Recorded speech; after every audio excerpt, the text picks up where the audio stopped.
बच्चों, पिछली वीडियो में हमने आवेश के बारे में पढ़ा। हमने देखा कि द्रव्य का एक विशेष गुण होता है आवेश। आवेश के बारे में हमने जाना कि आवेश क्या है। अगर कोई चालक है, चालक का मतलब है जिसमें से वैद्युत धारा का प्रवाह सुगमता से हो सके। मान लो यह कोई एल्युमिनियम या कॉपर का तार है, तो यह एक चालक है। यदि इस चालक में कोई आई एम्पियर की धारा प्रवाहित हो रही है, आई एम्पियर, आई मतलब ये वैद्युत धारा का संकेत है, वैद्युत धारा को संकेत इंडिकेट करता है। और आई एम्पियर की धारा टी सेकेंड के लिए प्रवाहित हो रही है। ये कोई चालक है, इसमें आई एम्पियर की धारा टी सेकेंड के लिए प्रवाहित हो रही है।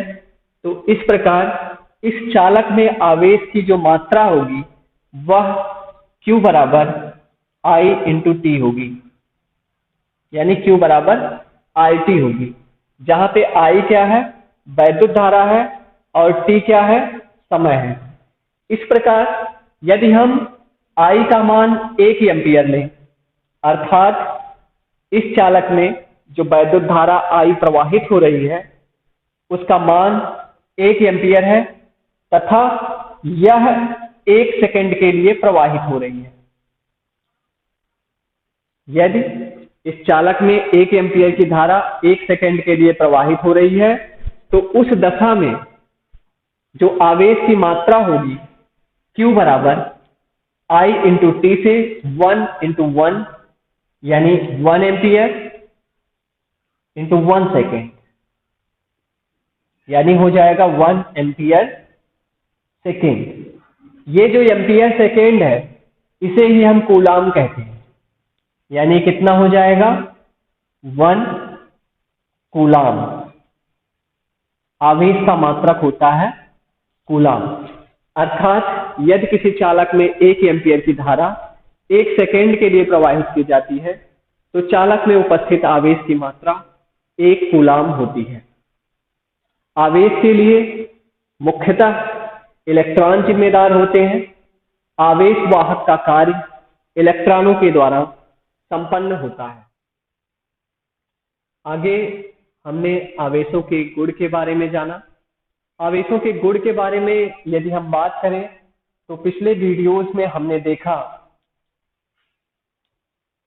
कि आवेशों के जो गुणधर्म है उसमें से प्रमुख गुणधर्म है आवेशों का संरक्षण। आवेशों का संरक्षण से तात्पर्य है हमारा, आवेश ना तो उत्पन्न किया जा सकता है और ना ही हम इसे नष्ट कर सकते हैं, बल्कि एक जगह से दूसरी जगह पे हम इसे इकट्ठा कर सकते हैं।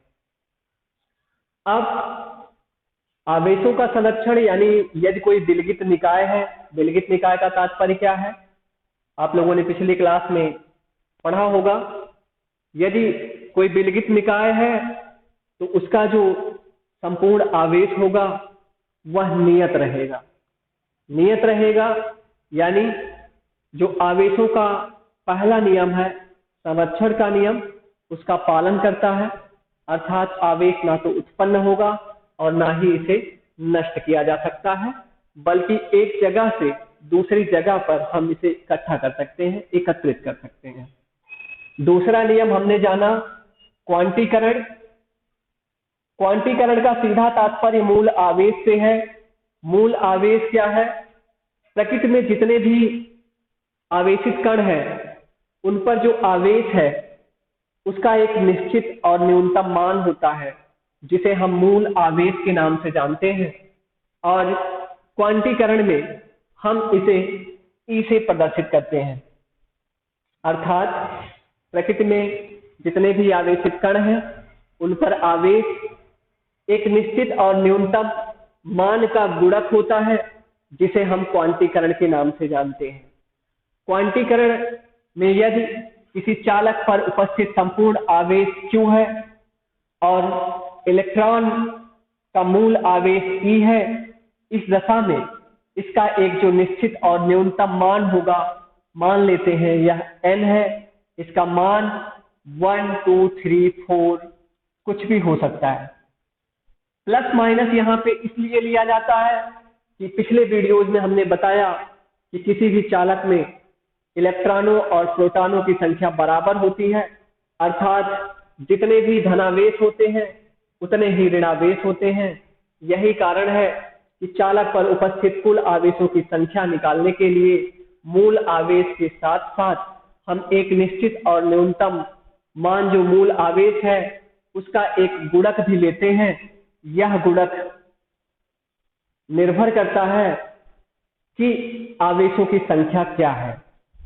n अगर यहाँ पे हम देखें कि रिप्रेजेंट किसी भौतिक राशि को करता है तो यह भौतिक राशि यहाँ पे अगर हम देखें तो वह आवेशों की संख्या है। n क्या है? आवेशों की संख्या है या परमाणुओं की संख्या है, जहां इसका मान 1 2 3 4 कुछ भी हो सकता है। E का मान मूल आवेश है।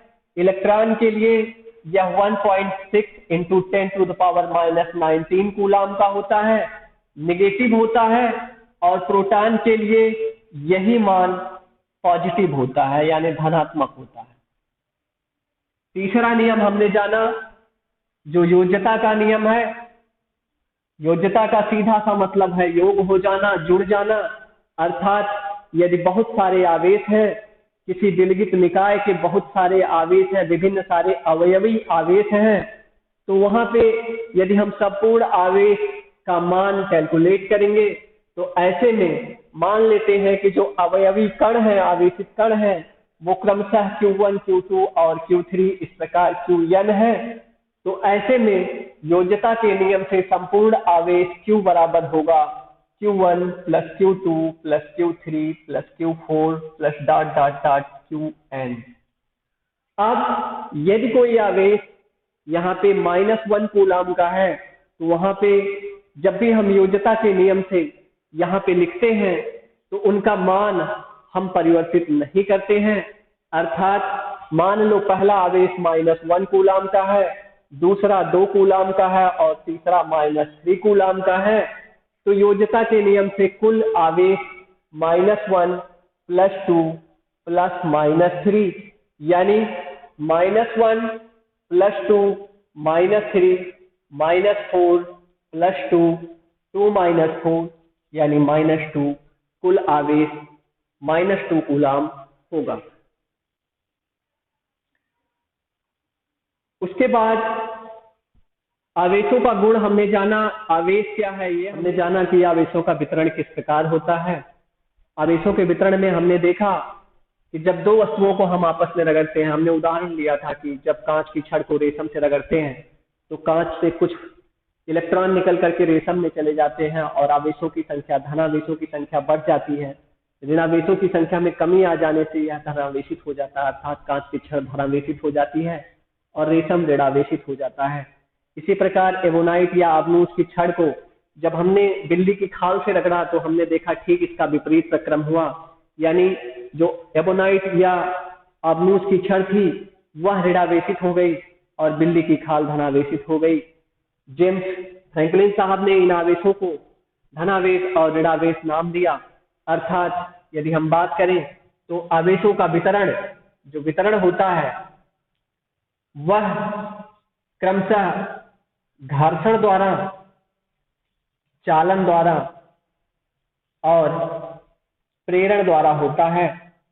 इसके अतिरिक्त अन्य भी घटनाएं हैं जो आवेशों के वितरण में सतत सहायता करती हैं। आगे अब हम कूलाम का नियम पढ़ेंगे। हम जानेंगे कि कूलाम का नियम किस प्रकार गुरुत्वाकर्षण नियम से संबंधित है। हमने पिछले वीडियोज में आपको बताया भी था कि जब हमने देखा कि न्यूटन जी ने गुरुत्वाकर्षण नियम के बारे में बताया, उन्होंने बताया कि संसार के प्रत्येक कण एक दूसरे को आकर्षित करते हैं। अर्थात मान लीजिए कि कोई दो कण हैं जिनके द्रव्यमान क्रमशः m1 और m2 हैं और r दूरी पर स्थित हैं।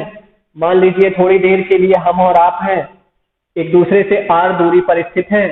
हमारा द्रव्यमान m1 है और आपका द्रव्यमान m2 है। एक का द्रव्यमान m1 है और दूसरे का द्रव्यमान m2 है। r1 दूरी पर स्थित है, r दूरी पर स्थित है। ऐसे में न्यूटन जी ने बताया कि ब्रह्मांड की, संसार की नहीं बल्कि ब्रह्मांड की सारी वस्तुएं एक दूसरे को आकर्षित करती हैं। ऐसे में उनके बीच में एक आकर्षण बल कार्य करता है। यह आकर्षण बल इन वस्तुओं के द्रव्यमानों के गुणनफल के अनुक्रमानुपाती होता है, अर्थात F is directly proportional to m1 into m2। अर्थात जो दोनों वस्तुएं हैं उनके जो द्रव्यमान है m1 और m2 उनके गुणनफल के अनुक्रमानुपाती होता है यह आकर्षण बल। और साथ साथ न्यूटन जी ने यह भी बताया कि इनके बीच की जो दूरी है अर्थात r, इसके व्युत्क्रमानुपाती होता है यह आकर्षण बल, अर्थात F inversely proportional to r। और इनके बीच की दूरी है r और इनके वर्ग के व्युत्क्रमानुपाती होता है, अर्थात ब्रह्मांड की हर वस्तुएं जो एक दूसरे को आकर्षित करती हैं, अर्थात उनके बीच में एक आकर्षण बल कार्य करता है। यह आकर्षण बल उन वस्तुओं के द्रव्यमानों के गुणनफल के अनुक्रमानुपाती और उनके बीच की दूरी के वर्ग के व्युत्क्रमानुपाती होता है। ऐसा न्यूटन जी ने बताया था गुरुत्वाकर्षण नियम में। आपने पिछली कक्षाओं में पढ़ा होगा, जाना होगा कि यह आकर्षण बल, गुरुत्वाकर्षण नियम क्या है। अगर इन्हें हम मिला करके लिखें तो यह is proportional to m1 into m2 by r square होगा। और यदि यहाँ पे समानुपाती का चिन्ह हम हटाते हैं तो ये एक अनुपातिक स्थिरांक आता है जिसे हम कैपिटल G से प्रदर्शित करते हैं। इस G को हम सार्वत्रिक गुरुत्वाकर्षण नियतांक के नाम से भी जानते हैं। इसका मान 6.67 गुणे 10⁻⁻11 न्यूटन मीटर स्क्वायर पर किलोग्राम स्क्वायर होता है। अर्थात ये न्यूटन जी ने गुरुत्वाकर्षण नियम में हमें बताया था। हम बात कर रहे हैं कूलाम जी की। कूलाम जी ने बताया कि यदि दो आवेश हैं तो उनके बीच में आकर्षण या प्रतिकर्षण बल कार्य करेगा। यदि दोनों आवेश सजातीय हैं तो आकर्षण प्रतिकर्षण बल होगा। यदि दोनों आवेश विजातीय हैं तो आकर्षण बल होगा। अर्थात यदि दोनों आवेश एक ही प्रकार के हैं, अर्थात समान आवेश हैं, धनात्मक धनात्मक हैं अथवा ऋणात्मक ऋणात्मक हैं, तो उनके बीच में प्रतिकर्षण बल लगेगा, रिपल्सिव फोर्स लगेगी। और यदि दोनों आवेश एक दूसरे के विपरीत हैं, एक धनात्मक है तो दूसरा ऋणात्मक है, अथवा पहला ऋणात्मक है तो दूसरा धनात्मक है, तो ऐसे में उन दोनों आवेशों के बीच में आकर्षण बल लगेगा, अट्रैक्टिव फोर्स लगेगी। और यदि यह दोनों एक दूसरे से r दूरी पर स्थित हो, मान लीजिए पहला आवेश q1 है और दूसरा आवेश q2 है, और यह एक दूसरे से r दूरी पर स्थित हैं, तो इनके बीच में जो लगने वाला आकर्षण या प्रतिकर्षण बल होगा वह ठीक न्यूटन जी के नियम की तरह इन दोनों आवेशों की मात्राओं के गुणनफल के अनुक्रमानुपाती होगा। अर्थात जो F होगा यानी आकर्षण बल अथवा प्रतिकर्षण बल जो होगा वह दोनों आवेशों की मात्राओं के गुणनफल के अनुक्रमानुपाती होगा। गणितीय रूप में इसे हम लिखेंगे F is directly proportional to Q1 into Q2। अब दूसरा नियम इन्होंने बताया कि यह जो आकर्षण या प्रतिकर्षण बल है दोनों आवेशों की मात्राओं के बीच की जो दोनों आवेशों के बीच की जो दूरी r है, इस दूरी के वर्ग के व्युत्क्रमानुपाती होता है यह आकर्षण या प्रतिकर्षण बल। यदि दोनों को हम मिलाकर लिखें तो यहाँ पे एक गणितीय रूप में इसे हम लिखेंगे F is proportional to Q1 into Q2 by r square. जैसा हमने देखा वहां पे हमने जब अनुपातिक समानुपाती का चिन्ह हटाया तो एक अनुपातिक स्थिरांक आया जिसे हम सार्वत्रिक गुरुत्वाकर्षण स्थिरांक के नाम से जानते हैं। ठीक उसी प्रकार जब यहाँ पे अनुपाती का समानुपाती का चिन्ह हटेगा तो एक अनुपातिक स्थिरांक आएगा, और इस अनुपातिक स्थिरांक को हम यहाँ से k से प्रदर्शित करेंगे, यानी F बराबर होगा k Q1 into Q2 by r square. अब बाद में प्रयोगों द्वारा स्पष्ट हुआ दोनों नियम, अगर हम न्यूटन गुरुत्वाकर्षण नियम, न्यूटन जी के गुरुत्वाकर्षण नियम को देखें और कूलाम के नियम को देखें, तो यह दो आवेशों के बीच लगने वाले आकर्षण बल को व्यक्त करता है, जबकि कूलाम नियम दो आवेशों के बीच लगने वाले आकर्षण या प्रतिकर्षण बल को व्यक्त करता है। यह केवल आकर्षण बल होता है, जबकि यह बल आकर्षण और प्रतिकर्षण दोनों हो सकता है। इसे हम वैद्युत बल, कभी कभी हम FE इलेक्ट्रोस्टैटिक, FE से तात्पर्य है इलेक्ट्रोस्टैटिक, वैद्युत बल के नाम से भी हम इसे जानते हैं।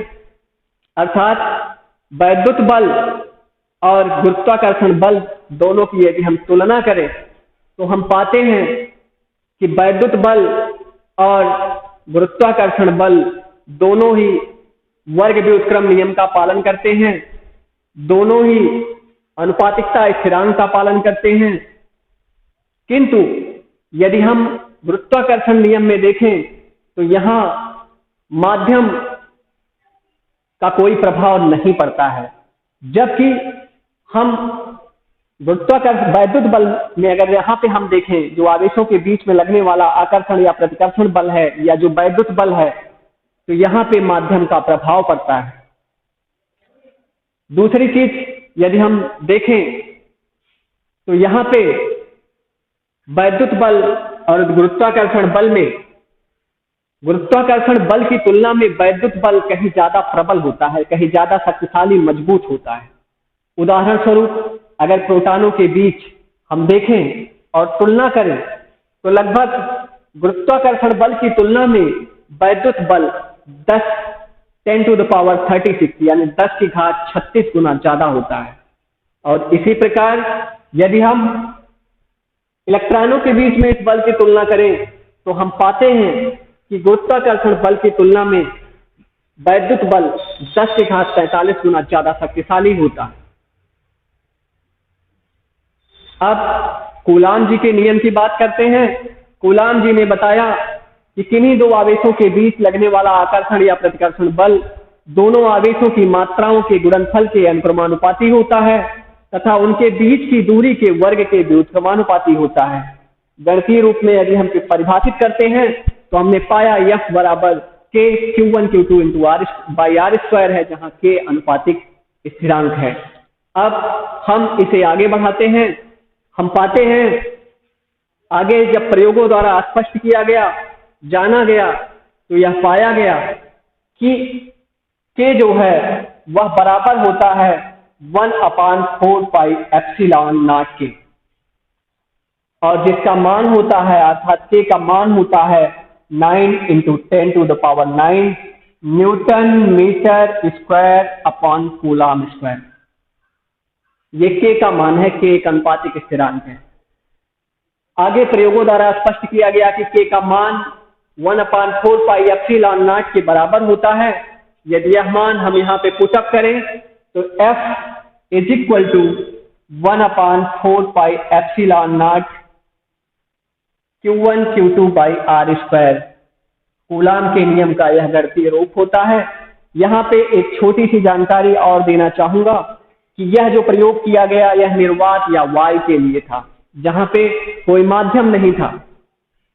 हमने पहले ही बताया कि न्यूटन के नियम में, गुरुत्वाकर्षण नियम में आकर्षण बल जो कार्य करता है दो कणों के बीच में, वहां माध्यम की आवश्यकता नहीं होती, जबकि यहाँ माध्यम का प्रभाव पड़ता है, माध्यम की आवश्यकता पड़ती है। यहाँ हम देखते हैं कि यदि इनके बीच में कोई परावैद्युत माध्यम ले लें, हम परावैद्युत माध्यम ले लें, जिस परावैद्युत माध्यम की वैद्युतशीलता, परावैद्युत माध्यम की वैद्युतशीलता, इसे हम परावैद्युतांक भी कहते हैं।